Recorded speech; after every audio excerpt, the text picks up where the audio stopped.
या ठिकाणी प्रथमतः तर मी मार्गदर्शक म्हणणार नाही, या ठिकाणी मी विद्यार्थी मित्रांना खूप बोर झालेले दिसतात. तुम्हाला गिफ्ट दिली जाणे, त्या बॉक्स मध्ये खोके आहेत, खोकं पण रिकामं खोकं नाहीये, अँड्रॉइड टीव्ही दिलेली आहे आणि त्यामधून आपल्याला शालेय उपयोगी जे ज्ञान आहे, आपले जे गुरुवारी आहेत हे चांगल्या प्रकारे आपल्याला एक्सप्लेन त्या माध्यमातून करणार आहेत. तत्पूर्वी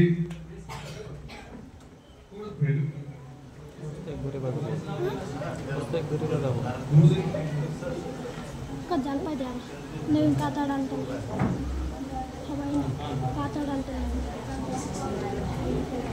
आज जागतिक महिला दिन. महिला दिनानिमित्त एक दोन ओळी मी आपल्याला या ठिकाणी सांगू इच्छितो. ज्याला स्त्री आई म्हणून कळली तो जिजाऊचा शुभा झाला. ज्याला आई स्त्री म्हणून कळाली त्याला जिजाऊचा शुभा झाला.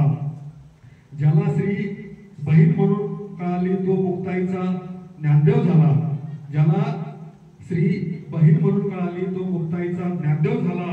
ज्याला स्त्री मैत्रीण म्हणून कळली तो राधेचा श्याम झाला. ज्याला स्त्री मैत्रीण म्हणून कळाली तो राधेचा श्याम झाला. ज्याला स्त्री पत्नी म्हणून कळाली तो सीतेचा राम झाला. तो सीतेचा राम झाला. प्रत्येक महान व्यक्तीच्या जीवनामध्ये आणि यशामध्ये स्त्रियांचा मोठा सिंहाचा वाटा असतो. अशा सर्व स्त्री शक्तींना प्रथमतः आज महिला दिनानिमित्त मी मानाचा मुजरा करतो. तसेच मंचावर उपस्थित आदरणीय डॉक्टर पाईकराव मॅडम, माऊली हॉस्पिटल या ठिकाणी त्या स्त्रीरोग तज्ञ आहेत. मी आवर्जून त्यांचा उल्लेख या ठिकाणी करू इच्छितो. महिला डॉक्टर होऊ शकतात, MBBS होऊ शकतात, मेडिकल ऑफिसर होऊ शकतात, कलेक्टर होऊ शकतात, देशाच्या राष्ट्रपती सुद्धा होऊ शकतात. आणि हे उदाहरण आपल्या समोर आहे. आज तुमच्या समोर डॉक्टर यांना आम्ही बोलवण्याचं कारण हे आहे की मुलींना आज पण फक्त मुलांवर फोकस केले जाते, मुलांच्या शिक्षणावर फोकस केले जाते, परंतु मुली सुद्धा मोठमोठ्या अधिकारी होऊ शकतात.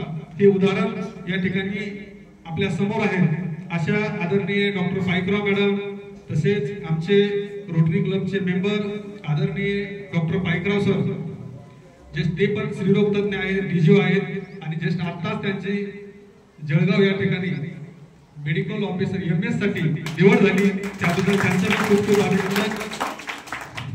त्यानंतर मंचावर उपस्थित आदरणीय सन्माननीय रेगुडे सर, आताच 28 फेब्रुवारीला ते सेवानिवृत्त झालेले आहेत. त्यांना पण पुढील वाटचालीसाठी शुभेच्छा देतो. तसेच या ठिकाणी मंचावर उपस्थित असलेल्या आपल्या झेपी गावच्या आदर्श शिक्षिका Wankhede madam, Wankhede Ingale madam, Wankhede madam, त्यानंतर आपल्या गावच्या शालेय सदस्य हरेरताई, तसेच आपल्या गावातील व आपल्या गावचे आदर्श सरपंच, त्यांनी खरंच खूप शाळेला चांगलं योगदान दिलेलं आहे. आताच त्यांनी खूप चांगल्या प्रकारे शाळा डेव्हलप केलेली आहेत. खरंच बघण्यासारखी शाळा झाली. असे आपले संदीप भाऊ भवर, यानंतर आपल्या रोटरी क्लबला विशेष या ठिकाणी रोटरी क्लबच्या वतीने उपस्थित राहिलेले डॉक्टर मुरकुटे सर, आदरणीय श्री सोमानी सर, त्यानंतर आपल्या झिरपी गावचे ज्येष्ठ नागरिक आदरणीय पंडित भाऊ मैन, त्यानंतर भवर साहेब, सतीश भाऊ भवर,